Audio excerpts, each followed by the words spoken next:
ఒక ఆనందం కోసం గుమిగూడిన జనసందోహం కొన్ని క్షణాల్లోనే కన్నీటి సముద్రంగా మారిపోయింది.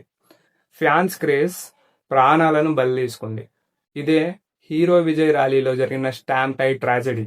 తమిళనాడు కరూర్లో టీవీకే అధ్యక్షుడైన హీరో విజయ్ ప్రచార ర్యాలీలో మరణ మృదంగం మోగింది. తొక్కిసలాట జరిగి 39 మంది చనిపోయారు. 50 మందికి పైగా గాయపడ్డారు. దీంట్లో 8 మంది చిన్నపిల్లలు, 16 మంది ఆడవాళ్లు, 15 మంది మగవాళ్ళు, ముసలి వాళ్ళు చనిపోయారు. వచ్చే ఏడాది తమిళనాడులో జరిగే అసెంబ్లీ ఎలక్షన్స్ కోసం సిద్ధమవుతున్న టీవీకే అధ్యక్షుడు హీరో విజయ్ తమిళనాడు అంతటా కూడా ప్రచారం స్టార్ట్ చేశారు. ప్రతి శనివారం 2 జిల్లాల్లో ప్రచారం చేస్తున్నారు. ఇదే క్రమంలో ఈ శనివారం ఫస్ట్ నామక్కల్లో ప్రచారం పూర్తి చేసుకొని ఈవినింగ్ కరూర్కి వచ్చారు. రాత్రి 7th హీరో విజయ్ ప్రసంగిస్తుండగా తమ అభిమాన నటుడిని, హీరోని దగ్గరుండి చూడాలన్న ఆతృతతో కొంతమంది తోసుకుంటూ వచ్చారు.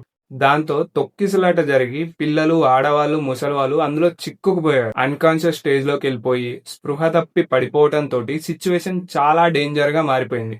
ఒక సైడ్ హీరో విజయ్ తోసుకోవద్దు అని చెప్పే ప్రయత్నం చేశారు. స్పృహ తప్పి పడిపోయిన వాళ్ళని, గాయపడ్డ వాళ్ళని అక్కడి నుంచి అంబులెన్స్ దగ్గరికి తీసుకెళ్లడానికి కార్యకర్తలు ట్రై చేశారు, కానీ అక్కడ ఉన్న క్రౌడ్ వల్ల తొందరగా అంబులెన్స్ దగ్గరికి తీసుకుపోలేకపోయినారు. గాయపడ్డ వాళ్ళను పైకెత్తి పట్టుకొని భుజాల పైన వేసుకుని అంత క్రౌడ్ లో అతి కష్టం మీద అంబులెన్స్ దగ్గరికి చేరవలసి వచ్చింది. కానీ అప్పటికే జరగవలసిన నష్టం మొత్తం జరిగిపోయింది. కొన్ని నిమిషాల్లోనే 38 ప్రాణాలు గాల్లో కలిసిపోయాయి. 50 మందికి పైగా గాయపడ్డారు. ఇంకో 20 మంది పరిస్థితి విషమంగా ఉంది. కరూర్లోని హాస్పిటల్ దగ్గర చనిపోయిన వారి ఫ్యామిలీస్, బంధువులు ఏడుపు చూస్తే మనం కూడా కంటదడి పెట్టకుండా ఉండలేము. ఈ ఇన్సిడెంట్ కి చాలా కారణాలే ఉన్నాయి. షెడ్యూల్ ప్రకారం మధ్యాహ్నం రావాల్సిన హీరో విజయ్ 6 గంటలు లేటుగా కరూర్కి వచ్చారు. అప్పటికే అక్కడ గుమ్మిగూడిన జనం మా హీరో ఎప్పుడు వస్తాడా అని మధ్యాహ్నం నుంచి తినకుండా మరి వెయిట్ చేశారు. ఒక్కసారి హీరో విజయ్ కరూర్లో ఎంటర్ కాగానే మా అభిమాన నటుణ్ణి దగ్గర నుంచి చూడాలన్న ఆతృతతో తోసుకుంటూ వచ్చారు. పోలీసులు ఊహించిన దానికంటే ఎక్కువ మంది జనాలు ర్యాలీలో పాల్గొన్నారు. ల్యాక్ ఆఫ్ క్రౌడ్ మేనేజ్మెంట్, సరైన బ్యారికేడింగ్, గైడ్ లైన్, వాలంటీర్స్ లేకపోవడం వల్ల జనాలు కంట్రోల్ తప్పిపోయారు.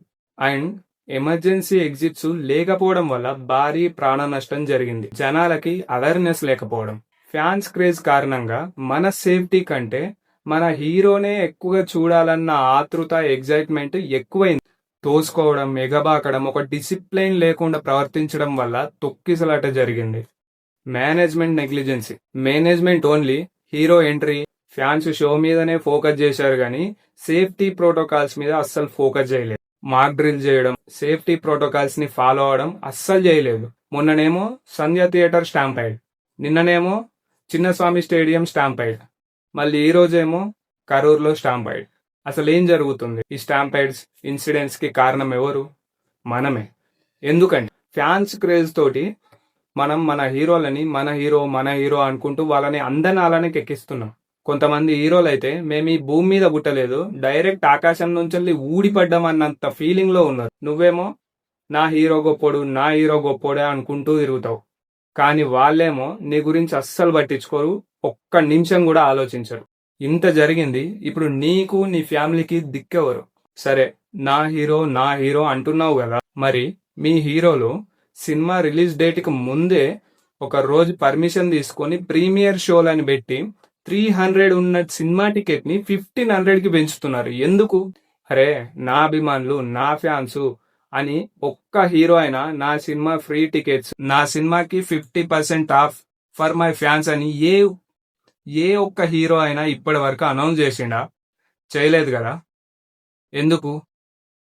అసలు ఈ విషయం మీకు ఎందుకు అర్థం కాదు? దాంట్లో వాళ్ళ స్వార్థమే ఉంటుంది, కానీ నా ఫ్యాన్స్ గురించి ఆలోచించాలని ఏ ఒక్కరు కూడా అనుకోరు. ఒక్కటి చెప్తా, మంచిగా మైండ్లకు ఎక్కించుకో. ఈ హీరోలు, సెలబ్రిటీస్ అంటే వాళ్ళు కూడా మనలాంటి మనుషులే, గుర్తుంచుకో. వాళ్ళు ఎక్కడి నుంచో ఆకాశం నుంచి ఊడిపడలేదు. మనమే వాళ్ళకి ఒక స్టార్డమ్ ఇచ్చి వాళ్ళని నిలబెట్టినాం. వాళ్ళు మనలాగానే అమ్మ కడుపు నుంచెల్లే బయటకు వచ్చారు. వాళ్ళకు కూడా నీకెట్లాగో టైంకి ఆకలి అవుతుందో వాళ్ళకు కూడా అదే టైంకి ఆకలి అవుతుంది. అనవసరంగా నీ టైంని వాళ్ళ కోసం వేస్ట్ చేయకు. నీ ఫోకస్ ని నీ హీరో మీద కాకుండా నీ మీద, నీ కెరీర్ మీద ఒక్కసారి పెట్టి చూడు. మీ అమ్మ నాన్నల్ని మంచిగా చూసుకో. అభిమానం ఉండాలి బ్రదర్, కానీ వాళ్ళని ఎక్కడ పెట్టాలనో అక్కడనే పెట్టాలి, కానీ ఇట్లా కాదు. ఇంత చెప్పినా నీకు అర్థం కాకపోతే వీడియోని ఇప్పుడే స్కిప్ చేసేయి. ఈ వీడియో ద్వారా నేను గవర్నమెంట్ని ఒకటే రిక్వెస్ట్ చేద్దాం అనుకుంటున్నా. ఇట్లాంటి ఇన్సిడెంట్స్ ఫ్యూచర్లో జరగకుండా ఉండడానికి కొన్ని ప్లాన్స్ని ఇంప్లిమెంట్ చేయండి సార్. Crowd management plan. ఎంతమంది జనాలు ర్యాలీకి వస్తారో ఒక ఎస్టిమేషన్ వేసుకొని కొంతమంది జనాలనే అలో చేయండి. స్టేజ్ కెపాసిటీని బట్టి జనాలకి పాస్లు టికెట్లు ఇచ్చి క్రౌడ్ని కంట్రోల్ చేయండి. ఎమర్జెన్సీ ఎగ్జిట్స్ ఎక్కువగా ఉండేలాగా చూసుకోండి. అండ్ ఆ ఎమర్జెన్సీ ఎగ్జిట్స్ గురించి జనాలకు అవేర్నెస్ ఇవ్వండి. సెక్యూరిటీస్, వాలంటీర్స్ ఎక్కువగా ఉండేటట్లు చేయండి. అండ్ ఆ వాలంటీర్స్ ట్రైనింగ్ తోటే క్రౌడ్ ని గైడ్ చేయండి. అంబులెన్స్లు, ఫస్ట్ ఎయిడ్ స్టేషన్స్ స్టేజ్ కి దగ్గరగా ఉండేటట్లు ప్లాన్ చేయండి. మ్యాక్ డ్రిల్స్ ముందే చేయండి. Fire and disaster management team ను స్టాండ్ బై లో ఉంచుకోండి. పబ్లిక్ లో అవేర్నెస్ పెంచండి. మీకోసం మీ ఇంటి దగ్గర మీ ఇంటి వాళ్ళు, ఫ్యామిలీ వెయిట్ చేస్తారు. సో తొక్కిసలాట కాకుండా జాగ్రత్తగా ఉండండి. మీతో పాటు చిన్నపిల్లలు, ఆడవాళ్ళు కూడా వచ్చారు, వాళ్ళ గురించి కూడా ఆలోచించండి అని అవేర్నెస్ చేయండి. బోర్డులు పెట్టండి, వీలైతే మైక్లో చెప్పండి. చివరిగా ఈ వీడియోలో నేనేదైనా తప్పు మాట్లాడుంటే క్షమించండి. ఈ వీడియో ఒక అవేర్నెస్ కోసమే చేశాను తప్పించి ఎవరిని పాయింట్అవుట్ చేయాలని కాదు. Thank you. జై హింద్.